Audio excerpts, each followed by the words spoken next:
Hello नमस्कार प्यारे बच्चों, आप सभी का स्वागत करता हूं फिजिक्स गुरु के इस प्यारे से यूट्यूब चैनल में।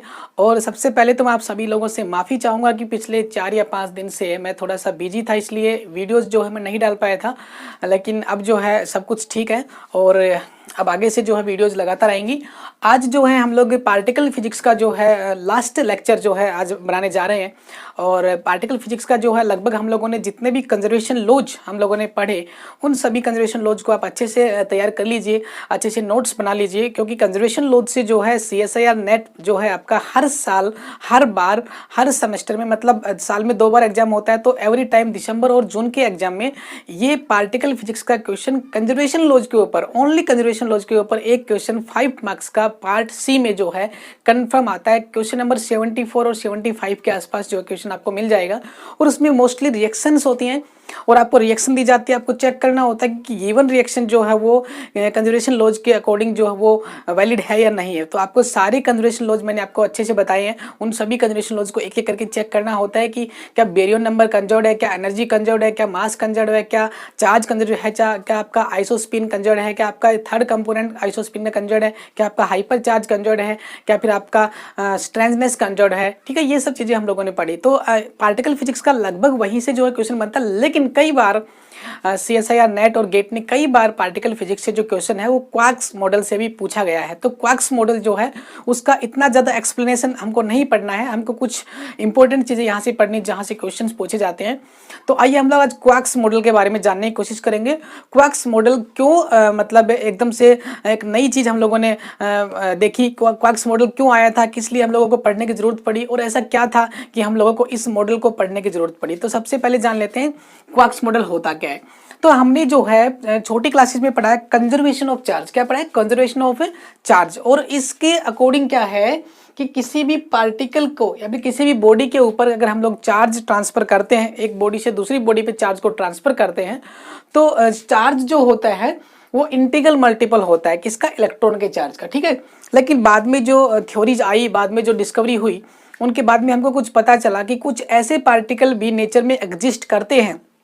According to this conservation quantisation of charge, हम लोगों को ये पता है कि इलेक्ट्रॉन का जो चार्ज होता है उससे छोटा चार्ज एग्जिस्ट नहीं कर सकता। Electron is the smallest unit of charge. ठीक है, लेकिन बाद में पता चला कि कुछ ऐसे पार्टिकल भी एग्जिस्ट करते हैं नेचर के अंदर जिनका जो चार्ज है वो फ्रैक्शनल होता है। ठीक है ना, जिनका चार्ज जो है वो इंटीजर नहीं होता, मतलब इंटीग्रल मल्टीपल नहीं होता इलेक्ट्रॉन का। कुछ पार्टिकल ऐसे थे, उन्हीं पार्टिकल्स को हम लोग बोला करते हैं क्वार्क्स। क्या बोलते हैं?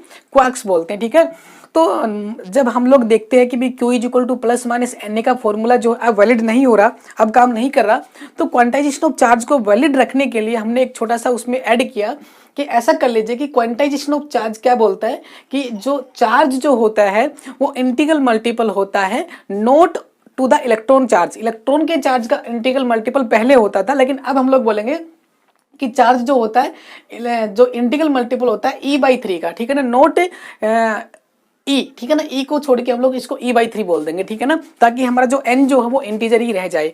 और अगर N की वैल्यू अगर मैं यहाँ पे 1 पुट कर दूं तो ये 1/3 हो जाएगा, और अगर मतलब E/3 हो जाएगा। और अगर N की वैल्यू मैं 2 कर दूं तो यहाँ पे 2E/3 हो जाएगा। ठीक है, इसका मतलब ऐसा चार्ज भी एग्जिस्ट कर सकता है। E/3, 2E/3, 3E/3, 4E/3 ऐसा चार्ज भी एग्जिस्ट कर सकता है। तो यहाँ पर जो क्वार्क्स थे, उन क्वार्क्स को हम लोग, उस क्वार्क्स की कैटेगरी को जब हमने देखा कि क्वार्क्स क्या होते हैं, कैसे कैसे होते हैं, तो उससे पहले हमने देखा कि जो न्यूट्रॉन जो होता है उसका बोहर मैग्नेटोन, न्यूट्रॉन का जो मैग्नेटिक मोमेंट जो होता है वो हमने पहले पढ़ा था 1.91 μm होता है, where μm is the Bohr magneton. क्या होता है? Bohr magneton. यानी न्यूट्रॉन जो होता है उसका बोहर, उसका जो मैग्नेटिक मोमेंट है उसकी वैल्यू एग्जिस्ट कर रही है, जीरो तो नहीं आ रही। और हमने पढ़ा था पहले 12th क्लास में पढ़ा हुआ है कि जो आपका मैग्नेटिक मोमेंट होता है वो आपका होता है I/A। क्या होता है? I/A होता है मैग्नेटिक मोमेंट। ठीक है, इसका मतलब अगर करंट जीरो होगा तो आपका मैग्नेटिक मोमेंट भी जीरो होना चाहिए। तो न्यूट्रॉन जो होता है उसके ऊपर चार्ज कितना होता है? जीरो होता है। और न्यूट्रॉन पे अगर चार्ज जीरो होगा तो न्यूट्रॉन कोई भी करंट फ्लो नहीं करेगा, मतलब न्यूट्रॉन की वजह से कोई भी करंट नहीं होना चाहिए। और न्यूट्रॉन की वजह से कोई करंट नहीं होगा तो फिर आपका न्यूट्रॉन की वजह से मैग्नेटिक मोमेंट भी नहीं होना चाहिए। लेकिन न्यूट्रॉन का मैग्नेटिक डाइपोल मोमेंट तो कितना होता है? Plus minus 1.91। इसका मतलब इसका मैग्नेटिक मोमेंट जीरो तो नहीं है। मतलब ये एग्जिस्ट कर रहा है। इसका मतलब ये हुआ कि ये जो न्यूट्रॉन जो है ये भी फर्दर जो है ब्रेक हो सकता है और छोटे छोटे पार्टिकल्स में। न्यूट्रॉन के हम लोग और छोटे टुकड़े कर सकते हैं, उसके अंदर भी कुछ और पार्टिकल्स होते हैं जिनके ऊपर चार्ज होता है, उन पार्टिकल्स को हम लोग बोलते हैं क्वार्क्स। क्या बोलते हैं? क्वार्क्स बोलते हैं, ठीक है ना। तो न्यूट्रॉन और प्रोटॉन भी जो होते हैं क्वार्क्स से मिलकर बने हुए, ठीक है। तो अब हमारे पास में कितने क्वार्क्स हम लोग पढ़ने वाले? वैसे तो क्वार्क्स जो होता है वो टोटल 6 होते हैं। कितने क्वार्क्स होते हैं? 6 होते हैं, और उनके 6 के एंटी क्वार्क्स भी होते हैं, ठीक है ना। तो टोटल 12 हो गए, ठीक है। हम यहाँ पे केवल डिस्कस कर रहे हैं 3 क्वार्क्स के बारे में, ठीक है। तो यहाँ पे 3 कौन कौन से क्वार्क्स है? सबसे पहला जो क्वार्क्स होता है उसको हम लोग बोलते हैं अप क्वार्क्स। क्या बोलते हैं? Up quarks. ये केवल एक क्वांटम नंबर जो होता है आपका जो क्वार्क्स का, उसको क्वांटम नंबर का एक नाम दिया गया है, बस। क्या दिया गया है? कि नाम दिया गया है अप क्वार्क्स, ठीक है ना। उसके बाद में सेकंड नंबर पे जो क्वार्क्स है उसको हम लोग बोलते हैं डाउन क्वार्क्स। क्या बोलते हैं? Down quarks. और थर्ड नंबर पे जो क्वार्क्स है उसको हम लोग बोलते हैं स्ट्रेंज क्वार्क। क्या बोलते हैं? Strange quark. देखिए, स्ट्रेंजनेस और जो स्ट्रेंज है वो अलग चीजें हैं, ठीक है ना। स्ट्रेंजनेस अलग होती है और स्ट्रेंज क्वार्क होता है वो अलग होता है। तो हमारे पास 3 क्वार्क्स यहाँ पे पढ़ने, अप क्वार्क्स, डाउन क्वार्क्स और स्ट्रेंज क्वार्क्स। इसके अलावा जो होता है 3 और क्वार्क्स भी हम लोगों को पढ़ने होते हैं, वैसे सिलेबस में नहीं है। तो वो होते हैं आपके चार्म, और वो होता है आपका आपका डाउन, और एक आपका बॉटम, ठीक है ना। एक आपका क्या होता है? स्ट्रेंज, डाउन और अप। एक होता है चार्ज, ठीक है ना। क्या होता है? चार्ज होता है। उसके बाद में आपका अप, डाउन, स्ट्रेंज, इनके अलावा होता है आपका चार्म। क्या होता है? चार्म, ठीक है। मैं भी थोड़ा कंफ्यूज हो रहा हूं। एक होता है आपका चार्म, ठीक है। एक होता है टॉप और एक होता है बॉटम, ठीक है ना। फिर 3 तो ये हो गए, चार्म,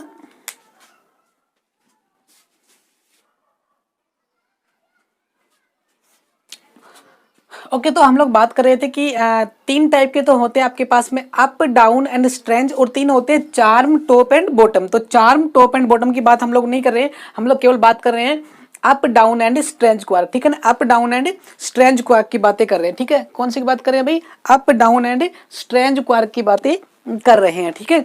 तो अब देखो, सबसे पहले हम लोग बात करते हैं अप क्वार्क्स की। तो अप क्वार्क्स जो होता है उसके ऊपर चार्ज होता है +2/3e, ठीक है ना। यहाँ पे हम बात कर रहे थे कि जो चार्ज होता है वो e/3 की फॉर्म में, 2e/3 की फॉर्म में हो सकता है। मतलब इंटीग्रल जो चार्ज होता था वो अब आपका छोटा, इससे छोटा हो सकता है। तो जो अप क्वार्क्स है उसके ऊपर चार्ज होता है +2/3e, और जो डाउन और स्ट्रेंज क्वार्क होते हैं उनके ऊपर होता है -1/3e। यानी अप क्वार्क्स जो होता है उस पर चार्ज डिफरेंट होता है, और जो डाउन क्वार्क्स और स्ट्रेंज क्वार्क्स होता है उन पर चार्ज होता है सेम, वो होता है -e/3, ठीक है। कितना होता है?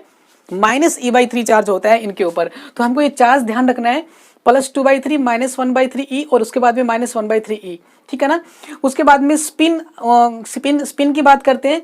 जो ये जो क्वार्क्स होती है इनकी जो स्पिन होती है 1/2 1/2 1/2 होती है, मतलब तीनों की स्पिन 1/2 होती है। बहुत आसानी से याद रह जाएगी। यानी ये वाले जो पार्टिकल होते हैं, ये वाले जो क्वार्क्स पार्टिकल होते हैं, ये पार्टिकल फर्मी डिराक स्टैटिस्टिक्स को फॉलो करते हैं। मतलब फर्मी डिराक का मतलब क्या होता है? ये फर्मियोन्स होते हैं, ठीक है ना। फर्मियोन्स की जो स्पिन होती है वो हाफ स्पिन होती है, और जो बोसोन्स होते हैं उनकी स्पिन होती है इंटीग्रल स्पिन होती है, मतलब 1 2 3, ठीक है। उसके बाद में बेरियन नंबर, इनका जो बेरियन नंबर होता है वो होता है 1/3 1/3 1/3, ठीक है। देखिए, बेरियन नंबर जब हम लोग पढ़ रहे थे तो हम लोगों ने बेरियन नंबर निकाला था, किसी का 1 होता है, किसी का -1 होता है, किसी का 2 होता है। लेकिन यहाँ पे जो बेरियन नंबर होता है वो 1/3 1/3 और 1/3 होता है, किसका? इन क्वार्क्स का। तो तीनों का बेरियन नंबर और तीनों की स्पिन बिल्कुल सेम होती है।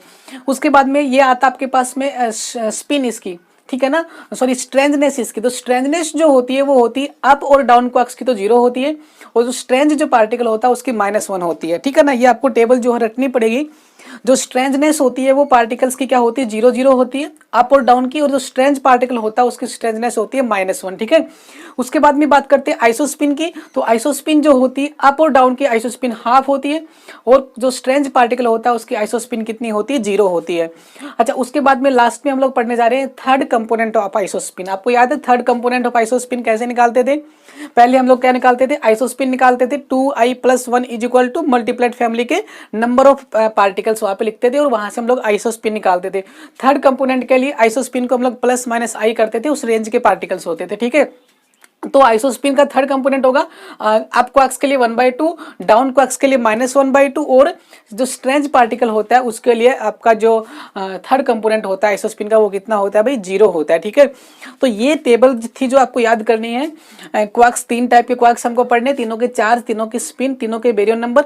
तीनों की स्पिन जो होती है 1/2 होती है, बेरियन नंबर तीनों का 1/3 होता है, और ये जो स्ट्रेंजनेस होती है वो आपकी 0 0 -1 होती है, और आपका जो आइसोस्पिन होता है 1/2 1/2 और 0 होता है, और आपका जो लास्ट में थर्ड कंपोनेंट होता है वो 1/2 -1/2 और 0 होता है। ठीक है, अच्छा अब इनका काम क्या होगा, हम लोग इसको कैसे पहचानेंगे? तो जितने भी पार्टिकल होते हैं, जितने भी पार्टिकल होते हैं जो हमने पढ़े हैं, मेसोन्स पढ़े हैं, बेरियंस पढ़े हैं, हेड्रोन्स पढ़े हैं, वो सारे पार्टिकल्स जो होते हैं फर्दर क्या होते हैं, वो डिवाइड हो जाते हैं किनमें, क्वार्क्स में। मतलब वो सारे पार्टिकल जो हम लोग अभी पढ़ रहे थे, जब पहले हम लोगों ने पार्टिकल पढ़ा था कि हमने सबसे पहले हमने एटम के बारे में बात किया था कि एटम जो होता है सबसे छोटा होता है, फिर एटम को तोड़ के हम लोगों ने इलेक्ट्रॉन, प्रोटॉन और न्यूट्रॉन बनाए। फिर हम लोगों ने बोला कि प्रोटॉन न्यूट्रॉन्स तो टूट सकते हैं लेकिन इलेक्ट्रॉन को नहीं तोड़ सकते। फिर प्रोटॉन न्यूट्रॉन जो होता है, इलेक्ट्रॉन प्रोटॉन न्यूट्रॉन के अलावा भी बहुत सारे छोटे छोटे पार्टिकल्स, एलिमेंट्री पार्टिकल्स जो होते हैं नेचर में एग्जिस्ट करते हैं, वो सब पार्टिकल्स हमने पढ़े थे। बहुत सारे मेसोन्स, हेड्रोन्स, पायोन्स, कायोन्स, ठीक है ना। उसके बाद में न्यूक्लियॉन्स, हाइप्रॉन्स, बेरियंस, बोसोन्स, फर्मियंस, बहुत सारे पार्टिकल हमने पढ़े। उन पार्टिकल्स के अलग अलग हम लोगों ने क्लासिफिकेशन पढ़ा था। उन पार्टिकल्स को भी फर्दर क्लासिफाई किया हुआ है। उन पार्टिकल्स को भी बोला गया कि ये जो पार्टिकल होते हैं ये भी कुछ और एक्स्ट्रा पार्टिकल्स से मिलके बने हुए, मतलब ये भी अपने आप में इंडिपेंडेंट पार्टिकल्स नहीं है, इनको भी तोड़ा जा सकता है, इनको भी और छोटे छोटे पार्टिकल्स में डिवाइड किया जा सकता है। तो उन पार्टिकल्स को हम लोग बोला करते हैं क्वार्क्स, ठीक है ना। तो कुछ फंडामेंटल पार्टिकल्स हम लोग लेके चल रहे हैं। मैं सबसे पहले हेड्रोन लेके चल रहा हूँ, हेड्रोन्स में कुछ पार्टिकल लेके चलूंगा, ठीक है ना। तो हेड्रोन में कौन कौन से आते हैं भाई? हेड्रोन्स में हैवी पार्टिकल होते हैं। ये आपका होता है हेड्रोन्स में आपके एक तो होते मेसोन्स, एक आपके होते बेरियंस, ठीक है ना। तो मेसोन और बेरियंस में मैं केवल पहले बेरियंस वाले उठा रहा हूँ। मैंने पाई पॉजिटिव लिया है, मैंने के पॉजिटिव लिया है, मतलब कायोन्स और पायोन्स होते हैं। मैंने आपका एक प्रोटॉन लिया है, एक आपका मैंने न्यूट्रॉन लिया है, ठीक है ना। प्रोटॉन न्यूट्रॉन जो होते हैं वो आपके बेरियंस में आते हैं, ठीक है। तो हेड्रोन्स में क्या आ गए, आपके बेरियन भी आ गए और आपके मेसोन्स में आ गए, और बेरियंस के साथ साथ में होते हैं आपके हाइप्रॉन्स और आपके न्यूक्लियंस। तो न्यूक्लियंस में मैंने प्रोटॉन न्यूट्रॉन लिया है, और मेसोन में मैंने पायोन्स और कायोन्स लिए, और मैंने लिया ये ओमेगा, ठीक है ना। ओमेगा जो होता है वो आपका हाइप्रॉन्स होता है, ठीक है। तो मैंने कुछ पार्टिकल यहाँ पे लिए। आप कितने पार्टिकल्स, जितने और पार्टिकल्स ले सकते हैं, लेकिन मैं कुछ आपको समझाना चाह रहा हूँ कि ये जो पार्टिकल्स होते हैं ये भी फर्दर और पार्टिकल्स से मिलकर बने हुए होते हैं। तो अब जो उनका क्लासिफिकेशन है वो आपको याद करना पड़ेगा कि जो पाई पॉजिटिव पार्टिकल होता है उसको जो है 2 क्वार्क्स मिलकर बनाते हैं, यानी 2 क्वार्क्स मिलकर जो है इस पार्टिकल को बनाते हैं। कौन सी पार्टिकल को? पायोन पार्टिकल को। तो पाई पॉजिटिव जो पार्टिकल होता है वो 2 क्वार्क्स से मिलकर बना है। एक आपका अप क्वार्क है और एक आपका डाउन क्वार्क का एंटी क्वार्क है। देखिए मैंने बताया था कि क्वार्क्स आपके 6 टाइप के होते हैं, लेकिन हर क्वार्क का एक एंटी क्वार्क एग्जिस्ट करता है। तो अप क्वार्क होगा उसका एंटी पार्टिकल क्या होगा? अप क्वार्क का बार, ठीक है ना। डाउन क्वार्क का क्या होगा? डाउन क्वार्क का बार, उसका एंटी पार्टिकल। तो यहाँ पे मैंने लिखा है यू डी बार, यू डी बार। इसका मतलब यू तो उसका अप क्वार्क हो गया, डी बार जो होता है डाउन क्वार्क का एंटी पार्टिकल है।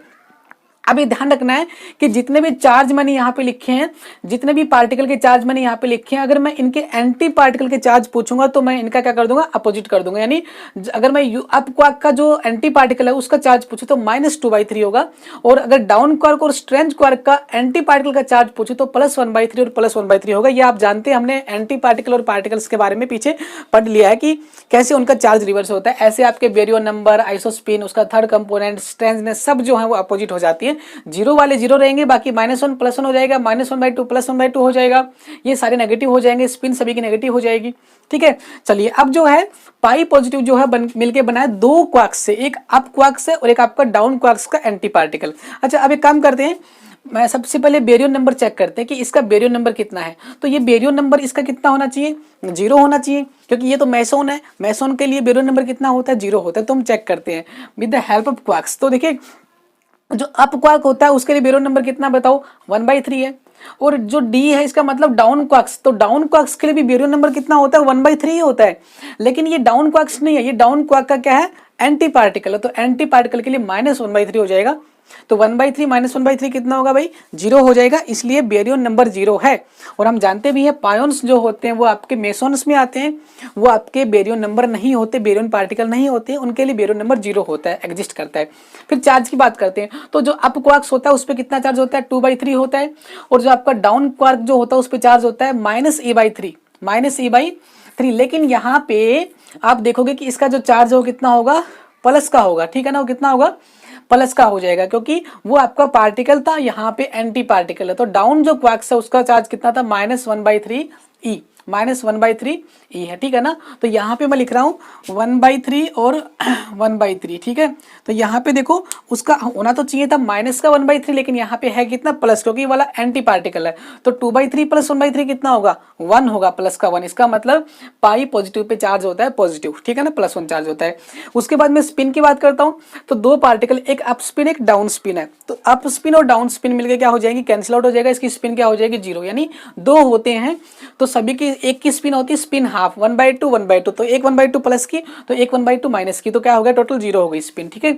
फिर आता है स्ट्रेंजनेस। स्ट्रेंजनेस कैसे निकालते थे, आपको याद होगा, स्ट्रेंजनेस का फॉर्मूला होता था S = हम लोगों ने गैल्मा निशिजिमा के फॉर्मूले से निकाला था, Y = B + S के फॉर्मूले से भी निकाला था, अगर आपको उसका हाइपर चार्ज पता है तो। अदरवाइज हम लोगों ने फॉर्मूला लगाया था Gell Mann Nishijima that is equal to Q = I3 + B + S/2, वहां से हम लोगों ने इसके स्ट्रेंजनेस निकाली थी। तो स्ट्रेंजनेस जो होती है वो अप क्वार्क्स की कितनी होती है, बताओ, अप क्वार्क की स्ट्रेंजनेस 0 होती है, अपॉन में डाउन क्वार्क्स की स्ट्रेंजनेस कितनी होती है, 0, लेकिन 0 का जो एंटी पार्टिकल है उसकी भी 0 ही होगी, तो 0 + 0 = 0। तो आपको याद होगा जो आपका पाई पॉजिटिव पार्टिकल होता है उसकी जो स्ट्रेंजनेस होती है वो क्या होती है, 0 होती है। चाहे तो हम लोग गैल्मा निशिजिमा के फॉर्मूले में पीछे हम लोग कर भी चुके, पीछे की वीडियोज में आप देखोगे तो हम लोगों ने जो पाई पॉजिटिव पार्टिकल था उसके हम लोगों ने स्ट्रेंजनेस निकाली थी तो 0 आई थी, ठीक है ना, क्योंकि पाई पॉजिटिव जो होता है वो 2 फैमिली का मेंबर नहीं है, 3 फैमिली वाला मेंबर है, ठीक है ना। कायोन्स तो 2 होते हैं, पायोन्स में जो होते हैं ट्रिपलेट होते हैं, तो 2I + 3, ठीक है। तो वहां से हम लोग उसके थर्ड कंपोनेंट आइसोस्पिन का निकालते थे, थर्ड कंपोनेंट निकाल के हम लोग उसका चार्ज पुट करते थे, उसके बाद में उसका स्ट्रेंजनेस आता था। बेरियन नंबर जो होता है इसके लिए 0 होगा, ठीक है, जो हम निकाल भी चुके। ये चार्ज भी पता है, बेरियन नंबर भी पता है, और थर्ड कंपोनेंट निकाल लेंगे स्ट्रेंजनेस आ जाएगी, तो वो 0 आती है, ठीक है। सिमिलरली अगर मैं बात करता हूँ K पॉजिटिव की, तो K पॉजिटिव पार्टिकल होता है वो 2 क्वार्क से मिलकर बना हुआ है, अप क्वार्क्स और स्ट्रेंजनेस क्वार्क का एंटी पार्टिकल, ठीक है ना, इन 2 से मिलकर बना हुआ है। तो ऐसे ही हम लोग सेम टू सेम चार्ज निकालते हैं, बेरियन नंबर निकालते हैं, तो बेरियन नंबर क्या होगा, 1/3 -1/3।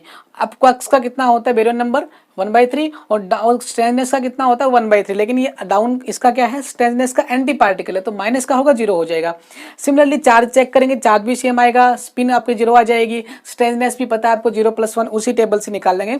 तो सिमिलरली जो है प्रोटॉन का जो पॉजिटिव पार्टिकल है उसका UUD, मतलब ये तो दोनों जो थे वो 2 क्वार्क से मिलकर बने थे, लेकिन प्रोटॉन जो होता है वो 3 क्वार्क से मिलकर बना हुआ है। ये बहुत इंपॉर्टेंट रिजल्ट है प्रोटॉन वाला, तो जो हम लोग देखते भी हैं, जो प्रोटॉन जो होता है वो 3 क्वार्क से मिलकर बना होता है।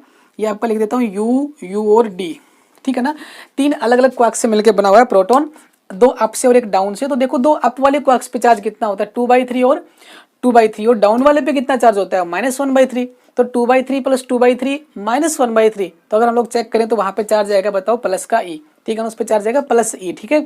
और सिमिलरली अगर न्यूट्रॉन पे चेक करता हूँ तो न्यूट्रॉन वाला जो होता है वो मिलके बना हुआ है 2 डाउन और 1 अप से, ठीक है ना, उसमें 2 डाउन होते हैं और एक क्या होता है, बताओ, अप क्वार्क होता है। मतलब हमारा न्यूट्रॉन जो होता है 2 डाउन क्वार्क से और 1 अप क्वार्क से मिलकर बना है, प्रोटॉन जो होता है 2 अप से और 1 डाउन क्वार्क से। ये दोनों बहुत इंपॉर्टेंट रिजल्ट है।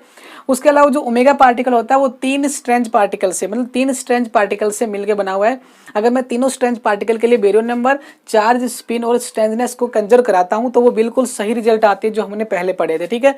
तो ये होते हैं आपके हेड्रॉन पार्टिकल्स, जिनका हम लोग जो है क्वार्क्स मॉडल से हम लोग जो है इसको एक्सप्लेन कर सकते हैं। तो ये वाला क्वार्क्स मॉडल था, हम लोगों ने हेड्रॉन्स पार्टिकल लिए। अब हम लोग कुछ और पार्टिकल्स लेंगे, लेकिन इससे पहले हम लोग बात करेंगे आपका क्वार्क्स मॉडल के लिए आपका आता है एक बेरियन ऑक्टेट या फिर हेड्रॉन ऑक्टेट, ठीक है ना। उसमें हम लोग जो है एक डायग्राम बनाएंगे, उस डायग्राम से हम लोग सिमेट्री एग्जिस्ट करा के, सिमेट्री को दिखा के हम लोग जो है इन पार्टिकल्स की जितनी भी पैरामीटर्स हैं उनकी वैल्यू को उस डायग्राम में समझाने की कोशिश करेंगे, ठीक है। सबसे पहले हम लोग बात करते हैं बेरियन ऑक्टेट की, ठीक है। तो बेरियन ऑक्टेट के अंदर हमारे पास में बेरियन पार्टिकल्स होते हैं सारे के सारे, प्रोटॉन, न्यूट्रॉन या आपके न्यूक्लियॉन्स होते हैं। उसके बाद में 3 आपके होते हैं सिग्मा पार्टिकल्स, 2 आपके होते हैं कास्केड पार्टिकल और एक होता है आपका लैम्बडा पार्टिकल्स, ठीक है ना।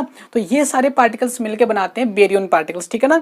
बेरियन में 2 टाइप के पार्टिकल होते हैं, न्यूक्लियॉन्स एंड हाइप्रॉन्स। न्यूक्लियॉन्स में केवल एक ही फैमिली होती है, न्यूट्रॉन और प्रोटॉन की, जो हमने यहाँ पे लिखी है। उसके बाद में जो हाइप्रॉन्स होते हैं उसमें सिग्मा की फैमिली होती है जिसमें 3 मेंबर होते हैं, और कास्केड की फैमिली में 2 मेंबर होते हैं, और आपका जो लैम्बडा होता है उसमें एक ही मेंबर होता है। इन सभी पार्टिकल्स की मैं आइसोस्पिन यहाँ पे लिख रहा हूँ, थर्ड कंपोनेंट लिख रहा हूँ, और आपका बेरियन नंबर लिख रहा हूँ, और आपकी स्ट्रेंथनेस लिख रहा हूँ, और आपका हाइपर चार्ज लिख रहा हूँ। तो आपको पता है कि जितने भी पार्टिकल्स है बेरियन पार्टिकल्स हैं, तो सभी के लिए बेरियन नंबर 1 आएगा। स्ट्रेंथनेस सभी पार्टिकल्स की हम लोग ऑलरेडी निकाल चुके हैं, स्ट्रेंथनेस 0 होती है न्यूक्लियॉन्स की। हाइप्रॉन्स में जो होता है सिग्मा की जो होती है -1 होती है, और आपका जो ओमेगा होता है लैम्बडा होता है उसकी -1 होती है, और कास्केड की होती है -2। ठीक है, स्ट्रेंथनेस हम लोगों ने फॉर्मूले से निकाली हुई है पहले। अगर आपको बी और एस का पता है तो y इज इक्वल टू क्या होता है B+S। इस फॉर्मूले से मैं इसका हाइपर चार्ज निकाल सकता हूँ, और मैं इसका थर्ड कंपोनेंट और आइसोस्पिन भी निकाल सकता हूँ। ये मुझे पता है। इनकी स्पिन जो होती है हाफ होती है, इनकी स्पिन जो होती है 1 होती है, इनकी स्पिन 0 होती है, और इनकी स्पिन हाफ होती है। ठीक है, स्पिन अगर आपको आती है तो आप थर्ड कंपोनेंट भी निकाल सकते हैं। तो ये सारे के सारे जो नंबर हैं इनको मैं इस डायग्राम के थ्रू आपको समझाता हूँ। इसे हम लोग बोलते हैं बेरियन ऑक्टेट। ठीक है ना, तो 2 पार्टिकल यहाँ पे, 2 पार्टिकल यहाँ पे 4 पार्टिकल, और 2 पार्टिकल यहाँ पे 6 पार्टिकल, और 2 पार्टिकल यहाँ पे 8 पार्टिकल, टोटल 8 पार्टिकल यहाँ पे हैं, इसलिए हम लोग इनको बोलते हैं बेरियन ऑक्टेट। ठीक है ना, इस पूरे डायग्राम में कहाँ कहाँ पे -1/2 वैल्यूज है वो हम लोग देख लेते हैं। देखो यहाँ पे ये जो वैल्यू आपकी -1/2 है, ये आपकी वैल्यू +1/2 है। तो आप देख रहे हैं कि जो ये वाली जो लाइन है, इस वाली लाइन को मैं हाइपर चार्ज को रिप्रेजेंट कर रहा हूँ y एक्सिस पे, और x एक्सिस पे मैं आइसोस्पिन को रिप्रेजेंट कर रहा हूँ। ठीक है, तो आइसोस्पिन आप देख पा रहे हैं, आइसोस्पिन जो होती है -1/2 होती है। कितनी होती है? -1/2 और +1/2, किसके लिए? प्रोटॉन और न्यूट्रॉन के लिए। तो देखिए अगर आइसोस्पिन मुझे चाहिए तो आइसोस्पिन के लिए मैं कहाँ जाऊँगा? या तो मैं इस साइड में जाऊँगा या फिर पार्टिकल के लाइन के इस साइड में जाऊँगा। तो मुझे 1/2 पे जाना है। प्रोटॉन की जो आइसोस्पिन का थर्ड कंपोनेंट होता है वो 1/2 होता है, मतलब +1/2। तो ये वाला जो एक्सिस है, इस एक्सिस से मैं इधर जाता हूँ तो मुझे आइसोस्पिन की पॉजिटिव वैल्यू मिलती है, और लेफ्ट साइड में मुझे आइसोस्पिन की नेगेटिव वैल्यूज मिलती है। तो देखो ये वाली +1/2 जो है यहाँ पे आपका प्रोटॉन पार्टिकल का आइसोस्पिन यहाँ पे लिखी जाएगी, प्रोटॉन पार्टिकल की। ठीक है ना, और प्रोटॉन के लिए जो आपका प्रोटॉन की बात करूं तो प्रोटॉन के लिए जो हाइपर चार्ज होता है वो कितना होता है? 1 होता है। तो प्रोटॉन यहाँ पे नहीं लिखा जाएगा, क्योंकि प्रोटॉन का हाइपर चार्ज और आइसोस्पिन का थर्ड कंपोनेंट जो होता है वो गिवन है 1/2 × 1। तो इसका जो कोऑर्डिनेट आएगा वो ये वाला आएगा 1/2 × 1, मतलब 1/2 तो इस कोऑर्डिनेट है किसका? आइसोस्पिन के थर्ड कंपोनेंट का, और 1 कंपोनेंट किसका? 1 वैल्यू किसकी है? हाइपर चार्ज की है। तो इस एक्सिस पे हाइपर चार्ज लेके चल रहा हूँ। ऐसे ही न्यूट्रॉन के लिए देखो, न्यूट्रॉन के लिए मैं इन दोनों के बीच में ये वाला ग्राफ बना रहा हूँ, आइसोस्पिन और वाई के बीच में, थर्ड कंपोनेंट ऑफ आइसोस्पिन के बीच में। न्यूट्रॉन के लिए वैल्यूज क्या होती है? 1 ही होती है, मतलब ऊपर ही आएगा, लेकिन इसके लिए -1/2 होती है, तो लेफ्ट साइड में आएगा -1/2 और 1, वो वाला कंपोनेंट यहाँ पे जाएगा। फिर हम बात करते हैं किसकी? सिग्मा पॉजिटिव की। तो सिग्मा पॉजिटिव वैल्यू होती है 1 0। तो सिग्मा पॉजिटिव कहाँ पे? ये वाला। आइसोस्पिन का थर्ड कंपोनेंट 1 होता है, और इसका हाइपर चार्ज 0 होता है, मतलब मैं ना तो हाइपर चार्ज के लिए ऊपर जाऊँ ना नीचे जाऊँ, उसी एक्सिस पे रहना है मुझे। तो ये वाला कोऑर्डिनेट आएगा इसका 1, 0। ठीक है ना, ऐसे ही नेगेटिव सिग्मा पार्टिकल के लिए क्या आएगा? -1 और 0, तो ये वाला पॉइंट यहाँ पे आएगा। अगला पार्टिकल सिग्मा -1 हो गया। सिग्मा 0 पार्टिकल कहाँ पे होगा? इसके लिए होता है 0 × 0। 0 0 का मतलब क्या होता है? ओरिजिन होता है, तो इसका जो कोऑर्डिनेट है यहाँ पे सेंटर पे आएगा। ऐसे ही जो आपका लैम्बडा पार्टिकल है उसके लिए भी जो है आपका 0, 0 आता है। ये पार्टिकल भी कहाँ रहेगा? सेंटर पे एग्जिस्ट करेगा। बाकी पार्टिकल्स के लिए भी तुम सिमिलरली कोऑर्डिनेट्स को एग्जिस्ट करा सकते हो। कास्केड नेगेटिव और कास्केड पॉजिटिव पार्टिकल कहाँ पे आएंगे? यहाँ पे आएंगे। कास्केड नेगेटिव और कास्केड 0 पार्टिकल्स चेक कर सकते हैं। Cascade 0, 1, 1/2 and -1। तो 1/2 तो आइसोस्पिन का थर्ड कंपोनेंट है, मतलब 1/2 तो ये वाला है, +1/2, और आपका -1 है तो नीचे की साइड में जाएंगे तो ये वाला पॉइंट आ गया। तो ये आपका बेरियन ऑक्टेट बनता है इस प्रकार से। इसके ऊपर हम लोग ये वैल्यूज लिख के हम लोग इसको याद कर सकते हैं। इसको हम लोग बोला करते हैं बेरियन ऑक्टेट। ठीक है ना, ऐसे दूसरे जो पार्टिकल्स आपके होते हैं हाइड्रोन्स, मेसोन्स, उनके लिए भी हम लोग अलग अलग टाइप के जो है नोनेट्स बनाते हैं। किसी में 9 पार्टिकल होते हैं तो नोनेट बनेगा, किसी में 8 पार्टिकल होते हैं तो ऑक्टेट बनेगा। ठीक है ना, वो सब चीजें हम लोग आगे करने वाले हैं। ठीक है, चलिए सिमिलरली जो हम लोग अब बात करेंगे किसकी? मेसोन ऑक्टेट की बात करेंगे। मेसोन पार्टिकल्स को मैंने यहाँ पे लिखा है। मेसोन पार्टिकल्स में आते हैं 3 पार्टिकल पायोन्स के होते हैं, पाई पॉजिटिव, पाई नेगेटिव और पाई 0, और 2 पार्टिकल होते हैं कायोन्स के, जिनको हम लोग बोलते हैं के पॉजिटिव और के 0 पार्टिकल। लेकिन मैंने यहाँ पे कायोन्स के 4 पार्टिकल दिखाए हैं, जिनमें से 2 पार्टिकल्स को मैं बोल रहा हूँ कायोन पॉजिटिव और कायोन 0। बचे हुए 2 पार्टिकल जो होते हैं इन दोनों पार्टिकल्स के एंटी पार्टिकल होते हैं। ठीक है ना, ये सिमेट्री को बनाने के लिए हम लोगों ने यहाँ पे लिखे हैं। अदरवाइज तीनों पार्टिकल्स के भी एंटी पार्टिकल्स एग्जिस्ट करते हैं। उसके बाद में क्योंकि मुझे ऑक्टेट कंप्लीट करना था, अगर मैं इनको नहीं लिखता हूँ तो मेरे पास में 3 और 2 5 और 1 6, ओनली 6 पार्टिकल होता, मतलब ये वाला हेक्सेट होता, ऑक्टेट नहीं बन पाता। उसके बाद में इन दोनों पार्टिकल्स के एंटी पार्टिकल मैं लिख रहा हूँ, के नेगेटिव के पॉजिटिव का एंटी पार्टिकल है, और के 0 का बार जो है वो के 0 का एंटी पार्टिकल है, और साथ में लिख रहा हूँ न्यूट्रिनो। ये आपका न्यूट्रॉन नहीं है भाई, ये वाला न्यूट्रिनो है। ठीक है ना, ठीक है, या फिर ईटा पार्टिकल, ठीक है ना। न्यूट्रिनो भी नहीं है, ये वाला ईटा पार्टिकल है, ठीक है।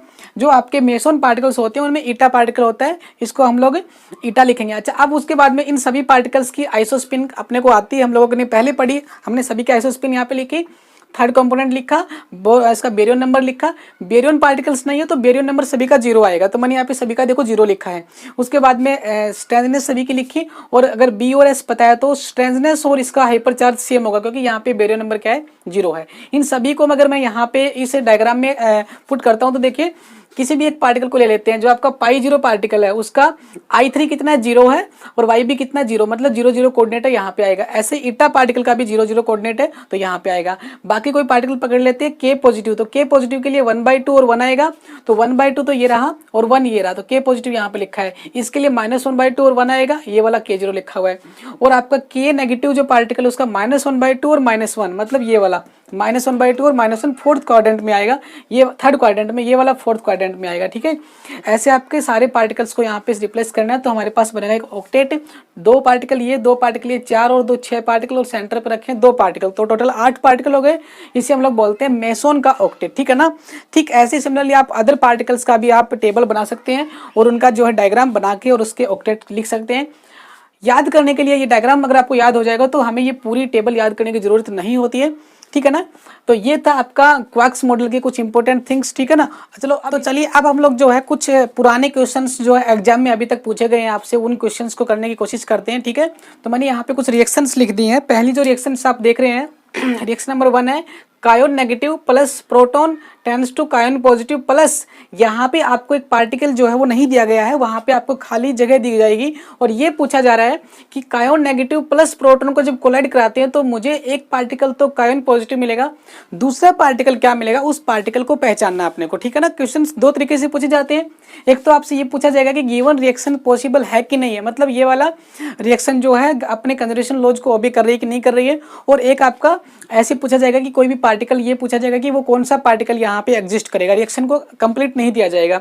तो इस रिएक्शन को मुझे दिया गया K negative proton, K positive, और यहाँ पे कोई पार्टिकल नहीं था। अब देखेंगे, सबसे पहले मैं यहाँ पे चार्ज को कंजर्व करता हूँ। इस पार्टिकल के ऊपर चार्ज कितना होगा, -1, आपको दिख रहा है कायोन नेगेटिव है तो -1 आएगा, प्रोटॉन पे +1 चार्ज होता है, K positive pay plus charge होता है। तो देखिए यहाँ पे अगर K चार्ज की वैल्यू जो है -1 और +1 है, मतलब 0 है, मतलब क्या है, 0 है, ठीक है ना। तो यहाँ इस साइड में भी क्या होना चाहिए बताओ, नेट मिला के कितना होना चाहिए, 0 होना चाहिए। इसका तो मुझे पता है +1 है, तो यहाँ पे कितना आए कि 0 हो जाए, तो आपको साफ दिख रहा है कि यहाँ पे 1 है तो यहाँ पे -1 आएगा, तभी तो नेट कितना हो जाएगा, 0 हो जाएगा। क्योंकि रिएक्शन जो है वो ऑलरेडी कंजर्वेशन लॉज को फॉलो कर रही है, लेकिन वो पार्टिकल हमें नहीं पता कि कौन सा पार्टिकल यहाँ पे एग्जिस्ट करेगा। तो आपको साफ दिखेगा कि यहाँ पे जो है वो पार्टिकल का चार्ज वो -1 आएगा, तो हमें ऐसा पार्टिकल यहाँ पे रखना है जिसका चार्ज -1 है। तो ऐसे तो बहुत से पार्टिकल है जिसका चार्ज -1 है। अभी और प्रॉपर्टी देखते हैं। सेकंड नंबर पे baryon number particle, baryon particle है कि नहीं है, नहीं है तो 0 आएगा। Proton is a baryon particle तो 1 आएगा। Kaon positive is not a baryon particle, 0 आएगा। इसका मतलब यहाँ पे 0 + 1 मतलब 1, तो यहाँ पे 0 + 1 ही आना चाहिए, तभी तो 1 होगा। इसका मतलब ये जो पार्टिकल है इसका बेरियन नंबर 1 होना चाहिए, मतलब जो पार्टिकल यहाँ पे आएगा वो बेरियन पार्टिकल आएगा। एक तो बेरियन पार्टिकल आएगा, एक उस पर चार्ज -1 होना चाहिए, ठीक है ना। ओके, तीसरा जो आपका होता है स्ट्रेंथनेस का आपका कंजर्वेशन लो। स्ट्रेंथनेस क्या होती है, K नेगेटिव की -1 होती है, प्रोटॉन की 0 होती है। तो यहाँ पे टोटल कितनी होगी स्ट्रेंथनेस, -1 हो गई। यहाँ पे K पॉजिटिव की कितनी होगी, 1 हो गई। तो यहाँ पे 1 है तो कितना है कि यहाँ पे -1 हो जाए, तो -2 होना चाहिए। 1 और -2 मिला के कितना होगा, -1 होगा, तभी तो कंजर्व होगी ये। तो इस पार्टिकल की आपकी जो स्ट्रेंथनेस है वो कितनी होगी, -2। ऐसा कौन सा पार्टिकल है जिसकी स्ट्रेंथनेस -2 हो, चार्ज -1 हो और वो बेरियन पार्टिकल भी हो। तो बेरियन के जितने पार्टिकल्स उनमें ढूंढने की कोशिश करेंगे। लास्ट रह गया आपका आइसोस्पिन का थर्ड कंपोनेंट। तो आइसोस्पिन का थर्ड कंपोनेंट कायोन के लिए क्या होता है, -1/2, प्रोटॉन के लिए 1/2 होता है, K पॉजिटिव के लिए 1/2 होता है। तो सीधी सी बात है इसके लिए भी -1/2 ही होगा। तो ऐसा कौन सा पार्टिकल है जिसकी स्ट्रेंथनेस तो -2 हो जाए, थर्ड कंपोनेंट -1/2 हो जाए, बेरियन नंबर होना चाहिए, मतलब बेरियन पार्टिकल होना चाहिए, चार्ज आपका -1 होना चाहिए। तो बेरियन में कौन कौन से आते हैं, न्यूक्लियन और हाइप्रोन्स। तो न्यूक्लियन में आते हैं प्रोटॉन और न्यूट्रॉन। तो प्रोटॉन का चार्ज तो -1 होता नहीं है, न्यूट्रॉन का भी -1 होता नहीं है, तो ये तो दोनों हो नहीं सकते। उसके बाद हमारे पास आते हैं कास्केड पार्टिकल, सिग्मा पार्टिकल और लैम्डा पार्टिकल। तो लैम्डा का चार्ज तो 0 होता है, वो तो हो नहीं सकता। सिग्मा जो 0 होता है उसका 0 होता है, सिग्मा पॉजिटिव का +1 होता है, सिग्मा आपका नेगेटिव हो सकता है, लेकिन सिग्मा नेगेटिव जो होता है उसकी जो स्ट्रेंथनेस है वो आपकी -2 नहीं होती, ठीक है ना, जो स्ट्रेंथनेस है वो आपकी -2 नहीं होती, ठीक है।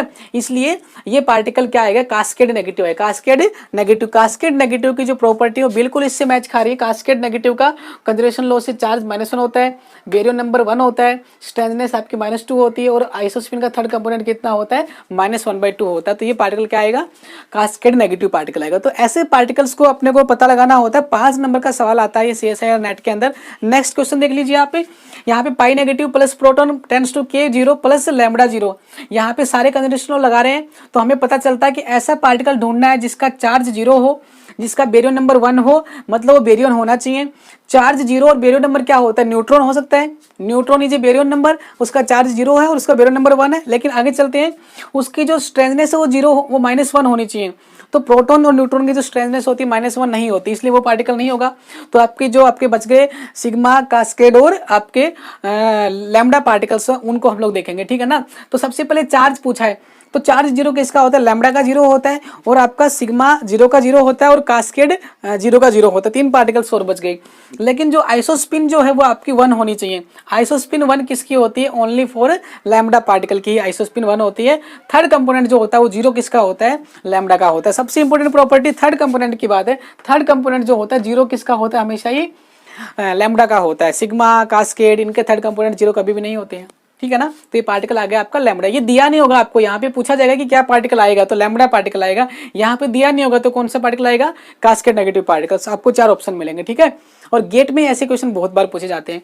अब देखिए ये क्वेश्चन जो आपको ट्राई करना है, proton plus proton tends to pi positive plus neutron plus lambda particle plus एक पार्टिकल और आएगा। देखो प्रोटॉन प्लस प्रोटॉन, सुन लीजिएगा, proton plus proton tends to pi positive plus neutron plus lambda particle plus blank particle. मतलब वो particle हमें ढूंढना है। तो कुछ नहीं करना, लेफ्ट साइड के राइट हैंड साइड के जो आपकी कंजर्वेशन लॉज हैं, आपके चारों कंजर्वेशन लॉ लगा लीजिए और उसको चेक कर लीजिए, उस पार्टिकल की वैल्यू बता दीजिए, ठीक है ना। और कमेंट बॉक्स में लिख दीजिएगा कि कौन सा पार्टिकल आएगा, ठीक है ना। नेक्स्ट जो आपके वो वाले क्वेश्चन जिनमें आपको ये नहीं पूछा जाएगा कि पार्टिकल कौन सा आएगा, पार्टिकल में रिएक्शन आपको कंप्लीट दी जाएगी, लेकिन आपसे ये पूछा जाएगा कि क्या ये रिएक्शन जो है वैलिड है कि नहीं है। तो हमें कुछ नहीं करना, वही तीनों ला, चार्ज, बेरियम नंबर और आपका स्ट्रेंथनेस, ये तीनों चीजें हमको चेक करनी है। अगर बेरियम नंबर और स्ट्रेंथनेस अगर आपकी कंजर्ड है तो आपका जो वाई होता है, वाई पर चार्ज, वो भी कंजर्ड होता है, उसकी जरूरत नहीं है। तो यहाँ पे देखिए जो चार्ज है उसको कंजर्ड कराइए। पाई पॉजिटिव का चार्ज कितना होता है, 1 होता है। न्यूट्रॉन का चार्ज 0 होता है, मतलब नेट चार्ज कितना होगा, 1 + 0 मतलब 1 हो जाएगा। राइट हैंड साइड में लैम्बडा 0 प्लस के पॉजिटिव, के पॉजिटिव का 1 होता है, लैम्बडा 0 का 0 होता है, मतलब दोनों साइड में चार्ज कंजर्ड है। पहली बात तो ठीक है। दूसरा आपका barium number, pi is not A barium number 0 आएगा, neutron is a barium number 1 आएगा, lambda is a barium particle 1 आएगा, के positive is not A barium particle, वो आपका 0 आएगा, तो वे भी कंजर्ड है। लास्ट स्ट्रेंथनेस, स्ट्रेंथनेस जो होती है पाई पॉजिटिव की 0 होती है, न्यूट्रॉन की भी 0 होती है, लैम्बडा नोट की -1 होती है, के पॉजिटिव की 1 होती है, तो वो भी क्या हो गई, कंजर्ड होगी। मतलब तीनों ही जो लॉ है कंजर्वेशन के, जो मेन लॉ आप लोगों को चेक करने होते हैं वो होते हैं चार्ज, बेरियम नंबर और स्ट्रेंथनेस, और हाइपर चार्ज इसमें आ ही जाएगा, ठीक है ना। तो वो तीनों चीजें ऑलरेडी कंजर्ड हैं, ठीक है ना। तो हम लोग बोलेंगे कि ये वाली रिएक्शन पॉसिबल है, ठीक है ना। क्लियर बात समझ में आ गई। नेक्स्ट आपका pi positive plus neutron tends to K0 plus K positive, इसमें हमने चेक किया तो चार्ज कितना 1 0 0 1 कंजर्ड है चार्ज तो। लेकिन बेरियम नंबर देखो, बेरियम नंबर पाई के लिए कितना होगा 0, न्यूट्रॉन इज बेरियम नंबर 1 आएगा, K0 is not A barium particle 0 आएगा, के positive is not A barium particle 0 आएगा। मतलब इस बार बेरियम नंबर कंजर्ड नहीं है, यहाँ पे 0 और 1 आया हुआ है, यहाँ पे 0 और 0 आया हुआ है, तो अगर जोड़ेंगे तो 0 और इधर आएगा 1 जो कि कंजर्ड नहीं हुआ, तो यहीं पे छोड़ सकते हैं। अगर आप चेक करो तो स्ट्रेंथनेस को चेक कर लीजिए, स्ट्रेंथनेस भी आपकी कंजर्ड नहीं हो रही है। इसका मतलब इन तीनों में से अगर एक भी लो कंजर्ड नहीं हो रहा है तो हम लोग बोलेंगे this reaction is not valid, this reaction is forbidden to the conservation laws of barium number and strangeness, तो ये रिएक्शन नॉट पॉसिबल है। नेक्स्ट आपका pi positive plus neutron tends to K0 का एंटी पार्टिकल है यहाँ पे, plus sigma का positive particle, इसको चेक करेंगे तो चार्ज और बेरियम नंबर तो कंजर्ड है, लेकिन आपका स्ट्रेंथनेस कंजर्ड नहीं है, क्योंकि पाई पॉजिटिव और न्यूट्रॉन की स्ट्रेंथनेस 0 होती है और K0 का एंटी पार्टिकल है। पार्टिकल होता तो 1 होती है, लेकिन एंटी पार्टिकल तो -1 स्ट्रेंथनेस आएगी, और सिग्मा पॉजिटिव की स्ट्रेंथनेस होती है 1, ये भी यहाँ पे कंजर्ड नहीं हो रही है। इसलिए हम लोग बोलेंगे this reaction is not possible, this is violate the conservation of strangeness law, ठीक है ना। तो ऐसे हमको चेक करने होते हैं। कोशिश की जाएगी कि एक वीडियो आपके लिए और बनाई जाए। अब बहुत सारे क्वेश्चंस और जो हैं वो रह गए हैं, जो आपके CSIR नेट और गेट के अंदर जो आए हुए क्वेश्चंस हैं उनको हम लोग नेक्स्ट वीडियो में कोशिश करेंगे। अदरवाइज ये आपकी लास्ट वीडियो थी। अगली वीडियो में हम लोग आपसे फिर मुलाकात करेंगे। तब तक के लिए thank you. Have a nice day.